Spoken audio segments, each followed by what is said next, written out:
Not so many weeks ago, we had this tremendous experience in Detroit.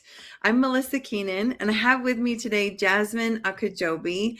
And Jasmine was one of the sponsors for the Modern-Day High Priestess book signing that was held in the heart of Detroit, right along the Mhm. river.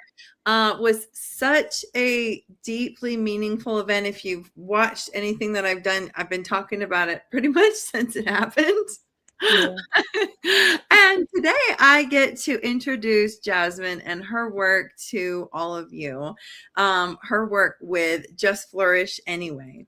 So I'm just so excited. This is an opportunity for us to really get to know Jasmine's heart, which Jasmine said yes to sponsoring Modern Day High Priestess because she has her own personal relationship with what it means to be a modern day high priestess. And I feel like this book, although I don't feel like we started a movement with this book, I feel like we brought our voices into a movement that maybe didn't have this name, and it doesn't need to have this name, but there is this movement we know of women coming into our spiritual gifts, finding an opportunity where, we're in a situation now where we're not being murdered for doing our spiritual gifts or tapping back Mhm. into our lineage. Not to say that there isn't resistance, heavens knows there is still, but at a time when it's like, okay, we're going to show up and we're going to make our mark and we're going to do this work and try to bring peace back to the planet. And so, without further ado, I'd love to introduce you to Jasmine. Welcome to the show, Jasmine. Thank you so much for that beautiful introduction, Melissa, and I'm so honored and happy to be here with you. Yay. Can you tell us a little bit about like who you are and what you do? Like a little personal, a little like work in the world. Tell us about you. Mhm. Yes, so I am a person of integrity, of love, of intention, of wisdom. And I used to always introduce myself as saying, I'm a wife and I'm a mother. I am that too. But first, I'm that, right? I'm a woman first. And then I'm a wife, a mother of three beautiful children. I work in HR and finance. So I started in finance, I pivoted to HR. And I help people in my business. And what I was finding is I'm always trying to lead people with strategy to help them pivot into the market, find and utilize their skills. But what I'm finding is the one woman first needs to be addressed. And so that's what I'm focused on is addressing the woman first, knowing her worth, what's possible in her life, personally and professionally, and then applying the strategy to get her to where she needs to go. And another thing is my lived experience has also motivated me to this work through my successful pivots, advocating for myself, and I'm just pouring that work out to my clients now. That's so beautiful. So tell me, you have told me that you describe Modern Day High Priestess as a woman who has walked through fire and learned how to Mm-hmm. guide others through it. Mm-hmm. What fires do you feel like have you? Well, if we're being honest and frank here, so I grew up having parents who were hustlers at heart, meaning they've always kept two jobs to keep food on the table, make sure we had more than they had growing up, and seeing that firsthand, it ignited not only a fight in me, but an ambition in me to always go hard, over, up, and beyond. And through a lot of things growing up, meaning I had miscarriages early.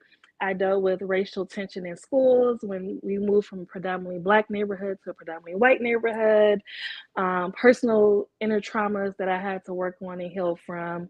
And I think, nevertheless, every time I hit a trial or tribulation that I thought would break me, it strengthened me. And I've learned from each and every step and along the way. And I think it grew my strength and my coping skills. And so when people say, well, you're so even keel or you're so calm under pressure, no, first, I give credit to God, but it's also learning that you're building a muscle, so to speak. Like when you go through hard things, the things that are meant to destroy you and attack you, they really are to strengthen you. And so that's some of the things that I kind of seen and went through, and I've used it to empower me in the work that I do, because it is taxing and it is hard, but it's for a greater purpose. Wow. Yeah. Thank you. You mentioned this piece about racial tension, and you also have spent years navigating corporate environments where you were Mm-hmm. often the only person who looked like you in the room. Mm-hmm. How do you feel like those experiences have shaped your leadership? I would say it strengthened me. Initially, when I was young and uninformed, it made me a bit bitter, if I was to be quite honest, because it made me feel like I was always the victim. And oftentimes I was, but you don't have to stay there, right?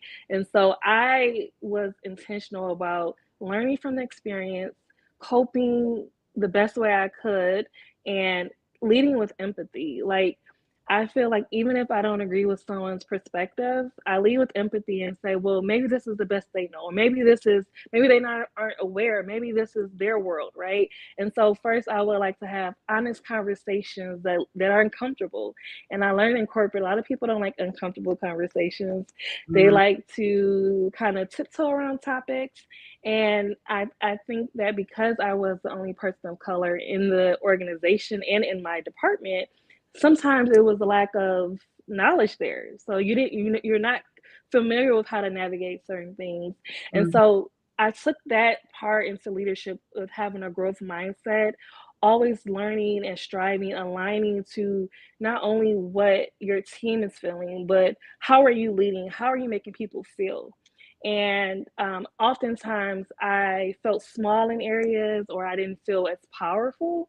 But through those experiences and through me being resourceful and reading books and listening to podcasts of how I can equip myself in these environments, I've taken that on to my own leadership. And so when I do lead rooms, when I do lead teams, I take the things that I didn't like or that didn't work, and that is a repeated pain point in these environments, and providing solutions, because you get the best out of people when you empower them, when you nurture them, when you're honest and take accountability and you have integrity. And a lot of times I didn't see that in those environments. And I also, from a spiritual perspective, I'm like, what is God trying to teach me with these repeated mm. circumstances? It's like, if it keeps coming around, what do I need to take from it, from my own experiences? And I think that's what I've really taken away and kind of led with it with my own leadership. Wow, wow. I have more questions about this, and I feel like I need to preface by saying I'm still learning. So if I ask a Mm, question or I say a thing and you're like, no, you don't really have it, like feel free to say that. And but I'm hearing so many things. I'm hearing you needing to take on the responsibility of educating your everyone around you in your workplace about mm, all the things, mhm, particularly in when it comes to race and equality and mhm, inclusivity, just because you're the only Black person in the room, which is mhm, a ton of emotional labor. Like, mhm, whew. And then on top of that, like you're talking about, and I hope those who are listening, like I'm feeling like I want to slow this down because it's almost like in the United States, we've come to just expect it. Like you're mm, sharing all of these things, but how much extra emotional labor did you have to do in the education piece? How much extra emotional labor did you have to do, as you just described, like all you are doing to diffuse a situation? I just mhm. finished reading My Grandmother's Hands. Have you read that book? No, I haven't. Oh, it's so, so good. Um, Okay.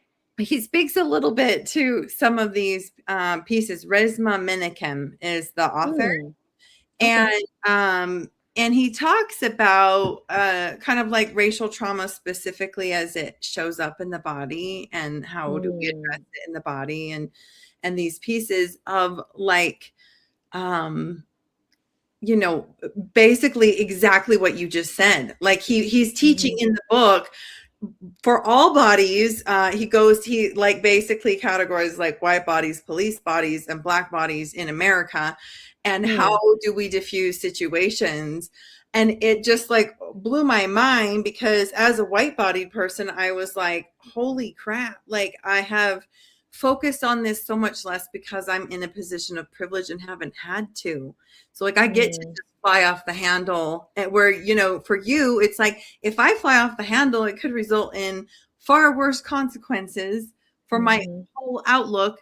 And so I'm like, so in I guess in all of that, it's like, this is why I'm like, I want to listen to Black women's voices, because you're doing all of it. Like, I want to be a person that's an ally, but I also want to be like, I need to do some more work. It shows me. No, but thank you for that, because a lot of times I think people are uncomfortable with the truth. It is what it is, right? And for Mhm. you to acknowledge that and to know where you are and the privileges you have versus others, that is such a revelating thing to hear, really, because sometimes not only are you validating your experience versus others, but this is the truth. This is where we live at, and this is our reality in America, unfortunately, right? Yeah. So I appreciate that. Yeah, I appreciate you saying the thing about like people are tiptoeing around, or I was like, okay, then she's okay with me not tiptoeing Oh, around. no, Because no, I can please. imagine that like balance act where you said for a while you just felt bitter and angry and resentful and like a victim. And there's like a lot of place for that. You know, Mhm. it is a lot of bullshit, but at some point you're like, okay, well, how do I thrive in this bullshit? And so I'm just like, that's really beautiful. And then it speaks to, I think what I'd love to ask you next is, how does all the things you just talked about weave into the work that you're doing in your, say the name of your company again, or your Just flourish, doing business that's just flourish anyway. And the movie? meaning behind that, in spite of all the difficulties you face in the workplace and professionally, just flourish anyway, because you have the power inside of you. And I think that as was navigating these spaces alone, we used to have, it was called an African American Resource Group. But I felt like it was this created just to kind of tame us. It really wasn't enough to impact change, but it was enough to just say, okay, we've created a space for you guys, right? And Mm. so I had to navigate in silo a lot of times. And I know a lot of the people that I talked to on all different levels and experience didn't really have a space. And so my goal is to create communities around a safe space, not to be a rebel, but to empower you to use your voice. And whether you want to stay in corporate, whether you don't want to stay in corporate, I think you need to adapt an entrepreneur mindset, because you need to be the CEO of your life. So what does that look like? That's advocating for yourself, that's empowering yourself, having a growth mindset.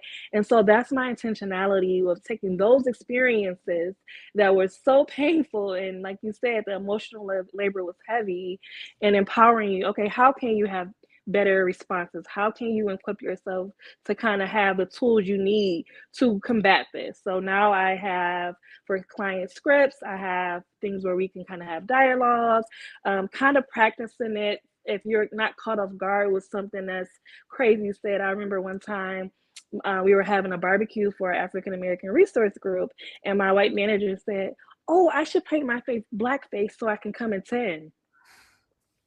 And I just stood there, and I just stood there in shock, like, did that really come out of your I'm in mouth? shock. I'm in shock. Yeah, like, really? And so, like, things like that, or this is a good one. We were in a meeting, and then we were talking about our plant in Mexico, and somebody mishandled some funds, and they all looked at me and said, "Don't get any ideas, Jasmine. We don't want you mishandling or stealing any money from us." And I just had to keep my composure, remain professional, and respond. Now, is that something that you would want someone to say to you? Is this professional in the setting? Okay, can we stay on track with our agenda? Thank you. You know what I mean? And Oh, so those are the things that I'm helping my clients deal with on all different levels, like having the voice, having the poise to combat those things, and not stooping to their level, so to speak. So and I'm sorry for my reaction. Like, I know my reaction is no, so white, right? Because no, I'm just like, I'm kind of, and I can only speak from my own lived experience, right? yeah. But like, I'm in a place of shock. I was this ignorant person. Like, you know, Mhm. people talk about potential of post-racial America. Like, I Mm, think I lived in a bubble where I thought that's what was going on until about mm. a year and a half ago, and kind of like really started getting serious about my own deconstruction work. And I'm just like, I'm still in shock. Like all the layers of things. And I look at that and I think somebody could have grabbed me by the shoulders and like shook me, and I still would have been like, I don't get it. Like it's, and so that has to be just maddening. But Yeah. then okay, well, this is the circumstance. And there Mhm, are a lot of white folks that are doing harm, whether it's consciously or unconsciously or mhm. ignorantly or like deliberately or whatever it is. How do we thrive in these circumstances? And so your work is so powerful. I know that you combine faith, nervous system regulation, even like supporting around compensation strategy, career Mhm. positioning.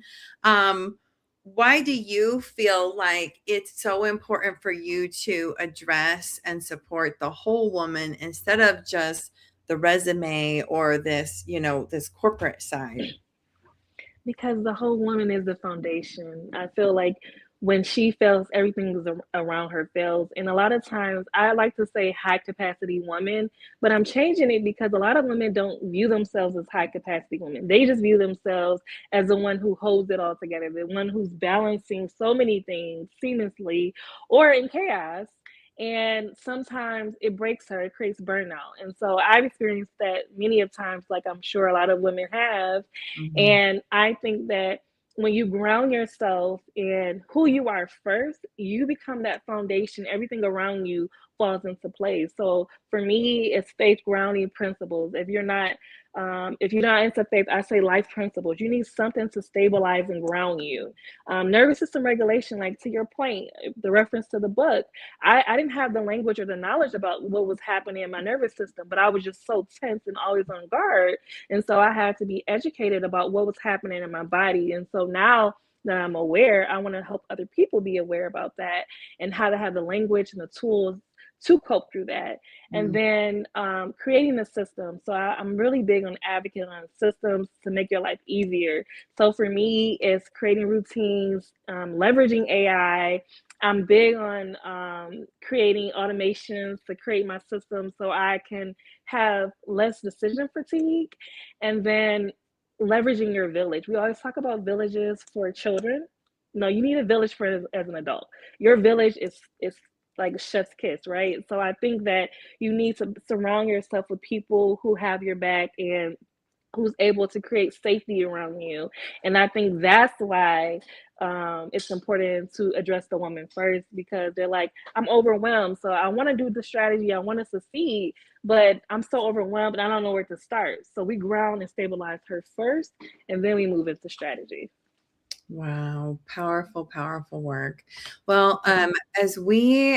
actually, first I want to ask, is there any like particular story that you find from your own experience or from work with a client that you find to be like particularly poignant when you're speaking to these women who are kind of making this transition and really desiring to flourish in their joy? Mm. I would say when I was leaving my first corporate job, I was there for over 5 years. And when I initially got there, I was in contract. I was finishing up my degree, and I was always working hard because you have to work over and up and beyond than your counterparts.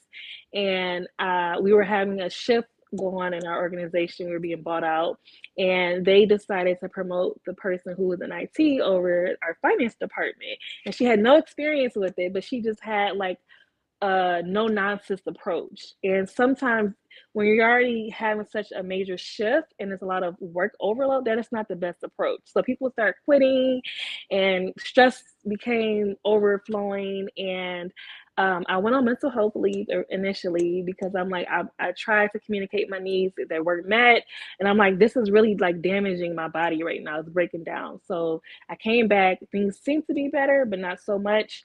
Another person quit, so I have to do two jobs plus we were promoted. Well, let me take a step back. So we were all promoted into a role. We were all moved into a role. I had to formally apply for the role instead of be promoted like everybody else. So I had to wait 7 days until it was posted externally, and I had to wait another 7 days until nobody applied for it internally, and then they gave me the role.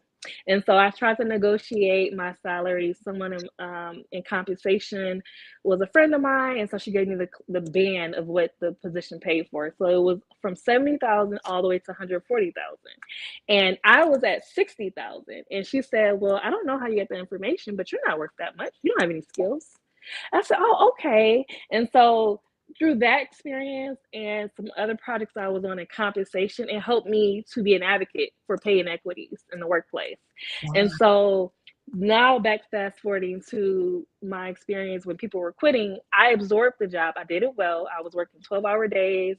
And this was around the time of COVID. So I had a 5-year-old and a 6-month-old. And I was managing it well, but I was just like in robot mode. I would just keep going. And so I got to a point where I told her I can no longer do this anymore. I have to have a hard stop. I ended up quitting. I asked my husband, like, "This is a good time, blah, blah, blah." He said, "Okay, I support you." I was scared shitless because this is the only thing I've ever known.